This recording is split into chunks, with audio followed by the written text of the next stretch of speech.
Hi hello friends, welcome back to our channel Ashu Reddy kitchen and blogs. ఈరోజు మన ఛానల్లో చాలా సింపుల్గా ఇలా ఆలూ మిక్చర్ అయితే ప్రిపేర్ చేసుకోండి. చాలా సింపుల్గా ఉంటుంది, టేస్ట్ కూడా బాగుంటుంది. ప్రాసెస్ అయితే చూపిస్తాను, చూసేయండి.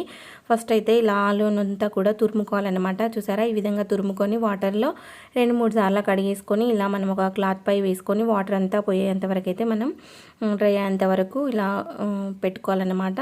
చూసారా, ఇలా మనకు డ్రై అయితేనే ఆయిల్ అనేది ఎక్కువ పీల్చకుండా ఉంటుంది. కాబట్టి మనం వాటర్లో 2-3 సార్లు కడిగిన తర్వాత ఇలా ఒక క్లాత్ మీద వేసి వాటర్ అంతా తూడ్చేయాలన్నమాట. ఇదంతా కూడా డ్రై అయ్యి పొడి పొడిలాడుతూ ఉండాలన్నమాట. అప్పుడే మనకు ఆయిల్ అనేది ఎక్కువ పీల్చకుండా ఉంటుంది.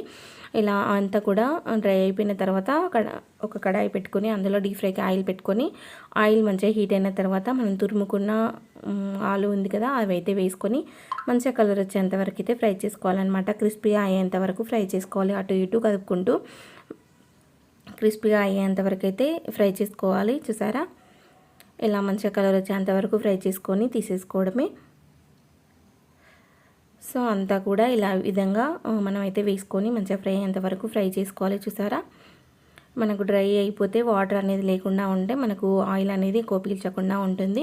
ఇలా అంతా కూడా మనం ఫ్రై చేసుకొని పక్కన పెట్టుకున్న తర్వాత ఇందులోనే కొంచెం పల్లీలు 1 కప్పు వరకు వేసుకొని అవి కూడా ఫ్రై చేసుకోవాలి. చూసారా, నేనైతే 1 కప్పు వరకు పల్లీలు కూడా మంచిగా ఫ్రై చేసుకొని ఒక బౌల్లో వేసుకుంటున్నాను. ఇలా పల్లీలన్నీ కూడా ఫ్రై అయిన తర్వాత తీసేసి ఒక బౌల్లో వేసుకొని ఒక 4-5 రెబ్బల వెల్లుల్లి కూడా ఫ్రై చేసుకోవాలి.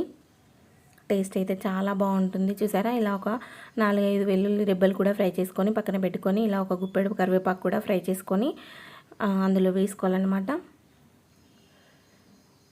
ఫ్రై చేసుకున్నవన్నీ కూడా ఒక బౌల్లో వేసేసుకొని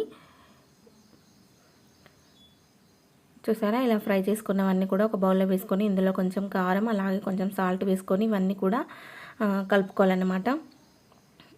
చాలా బాగుంటాయి. పిల్లలకి స్నాక్స్ లాగా అయినా ఇవ్వచ్చు, మనకి రైస్లోకి సైడ్ డిష్ అయినా తినొచ్చు. చాలా బాగుంటుంది. అన్నీ కలిపేసుకొని సర్వింగ్ బౌల్లో సర్వ్ చేసుకోవడమే. చాలా సింపుల్గా ఉంటుంది.